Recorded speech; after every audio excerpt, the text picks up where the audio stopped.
Did you know Microsoft's network was silently infiltrated for 18 months due to a novel zero-day exploit chain? Hackers leveraged forgotten Internet Explorer components to bypass modern security measures. This breach exposes the ongoing risks of legacy software and the evolving tactics of cybercriminals. In this video, we will discuss how hackers managed to infiltrate Microsoft's network and stay undetected for a staggering 18 months. If you thought your data was safe with the tech giants, this story might make you think twice. So, let's get started. Our story begins in the shadowy corners of the internet, where skilled hackers were quietly working on a sophisticated attack plan. Their target was Microsoft, the tech behemoth that powers millions of computers worldwide. But how did they pull off such an audacious feat? The answer lies in a clever exploitation of what's known as a zero-day vulnerability. Well, zero-day vulnerability is a software flaw unknown to the software maker and the public, giving hackers a golden opportunity to exploit it before it can be patched. In July 2024, Microsoft released a security update that patched a particularly nasty zero-day bug. However, the threat actors may have been exploiting this vulnerability for at least 18 months before the patch was released. These hackers were potentially snooping around Microsoft's network for over a year and a half. The vulnerability in question, officially dubbed CVE 2024-38112, affects the MS-HTML or the Trident engine. Now, you might be thinking, MS-HTML? Isn't that related to the old Internet Explorer browser? And you'd be right. But here's where it gets interesting. Even though Internet Explorer has been retired, this vulnerability can still affect newer Windows 10 and Windows 11 systems where Microsoft Edge is the default browser. Haifei Li, a security researcher at Check Point, discovered this flaw and reported it to Microsoft in May. Li described it as a vulnerability that allows an attacker to send victims specifically crafted internet shortcut files, also known as URL files. When an unsuspecting user clicks on these files, they will use Internet Explorer to open an attacker-controlled URL, even if Internet Explorer isn't set as the default browser. But the hackers didn't stop there. They combined this exploit with another clever trick involving Internet Explorer.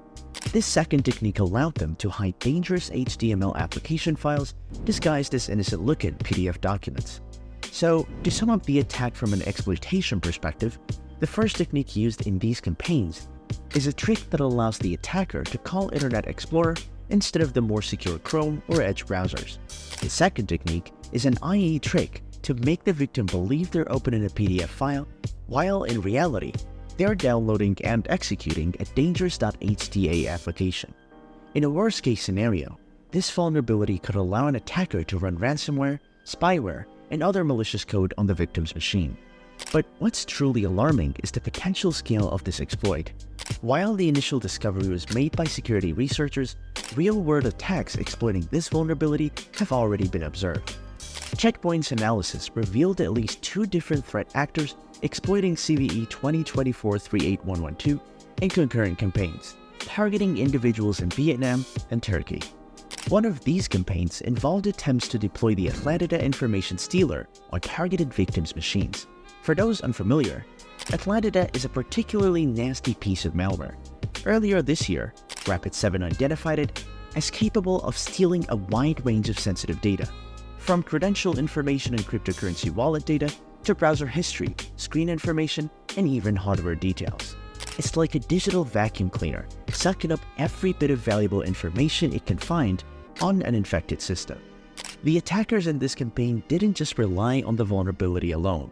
They employed a multi-step attack, exploiting compromised WordPress platforms to execute their attacks. They used HDA and PowerShell files, which eventually deployed the Atlantida stealer on target machines. But here's where it gets even more concerning. The security researchers at Check Point believe there may be additional undiscovered incidents driven by cybercriminal motives. It's like spotting the tip of an iceberg. What we can see is alarming enough, but there could be much more lurking beneath the surface. Now, you might wonder, how severe is this vulnerability? Well, Microsoft described CVE 2024-38112 as a spoofing vulnerability that could have a high impact on system confidentiality, integrity, and availability if successfully exploited. However, they assigned it a moderately high severity rating of 7.5 out of 10. Why not higher? Well, there's a catch. An attacker would need to convince a victim to interact with a weaponized URL file for any attack to work. But don't let that moderate rating fool you. The US Cybersecurity and Infrastructure Security Agency took this threat seriously enough to add CVE 2024-38112 to its catalog of known exploited vulnerabilities, or KEV for short. They have urged organizations to apply Microsoft's mitigation for the vulnerability immediately. In fact, they have given federal civilian executive branch agencies until July 30th to either remediate the issue or discontinue the use of affected products until they've fixed it. And here's another twist in our tale. The Trident bug isn't the only zero-day vulnerability Microsoft had to patch in their July update. There is also CVE 2024-38080, a privilege escalation flaw in Microsoft Windows Hyper-V virtualization technology. This vulnerability allows an attacker with local access to acquire system-level privileges. In total, Microsoft's July update included fixes for 139 vulnerabilities in its products. To put that in perspective, it's more than the company's updates for May and June combined.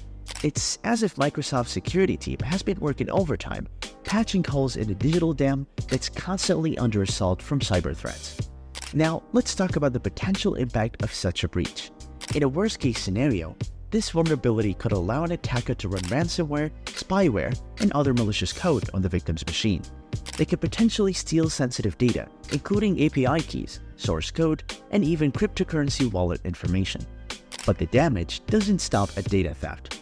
The attackers could potentially use their access to escalate their privileges through various exploits, gaining full control of the host system.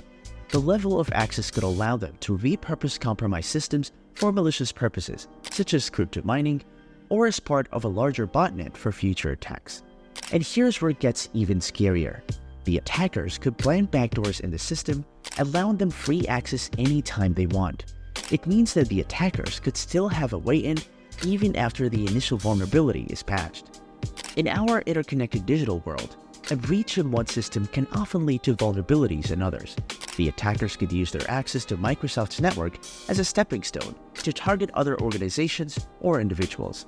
It's like a digital version of 6 degrees of separation, but in this case, it's 6 degrees of potential infection. Now, you might be thinking, this all sounds pretty grim. Is there any good news? Well, yes, there is. The discovery of this vulnerability, while concerning, also demonstrates the vital role of cybersecurity researchers in protecting our digital world. It's thanks to the diligent work of experts like Haifei Li at Check Point that these vulnerabilities are discovered and reported, allowing companies like Microsoft to patch them before they can be exploited even more widely. But let's take a moment to appreciate the scale of what Microsoft had to deal with in their July security update. We're talking about patches for 139 unique CVEs. It's like a massive spring cleaning of the digital world, fixing everything from remote code execution vulnerabilities to privilege escalation flaws. Among these, 4 vulnerabilities were rated as critical by Microsoft. 3 of them, each with a near maximum severity rating of 9.8 out of 10, affected the Windows Remote Desktop Licensing Service. These vulnerabilities could allow an attacker to execute code remotely on affected systems, potentially giving them control over servers, managing client access licenses for remote desktop services. Microsoft provided very little information about these vulnerabilities in their release notes. This lack of details, while potentially preventing malicious actors from quickly exploiting the flaws, also makes it challenging for security teams to understand the full scope of the threat and determine if they've already been compromised. As Kev Breen, Senior Director of Threat Research at Immersive Labs put it, threat hunters would benefit from additional details so that they can determine if they've already been compromised by this vulnerability. Another intriguing aspect of this month's security update was the sheer number of vulnerabilities affecting Microsoft SQL Server, 39 in total, more than a quarter of all the disclosed vulnerabilities. While none of these were rated as critical and all were listed as exploitation less likely, there is still a significant number of potential weak points in a widely used database management system. It's like finding multiple small cracks in the foundation of a building. Individually, they might not be cause for major concern, but collectively, they warrant attention. Now, let's talk about a trend that's been emerging in recent months: the rise of elevation of privilege vulnerabilities. In this update, there were 20 EOP bugs, slightly outnumbering remote code execution vulnerabilities. While EOP flaws are often rated as less severe than remote code execution vulnerabilities, security researchers argue that they deserve equal attention, because these bugs can allow attackers to gain admin-level control of affected systems, potentially causing just as much damage as a remote code execution flaw. However, the zero-day vulnerability that allowed hackers to stay in Microsoft's network for 18 months was beyond expectations. So, what do you think? How secure is your digital life? Are you taking the necessary precautions to protect your data? Let us know in the comments section. And don't forget to subscribe.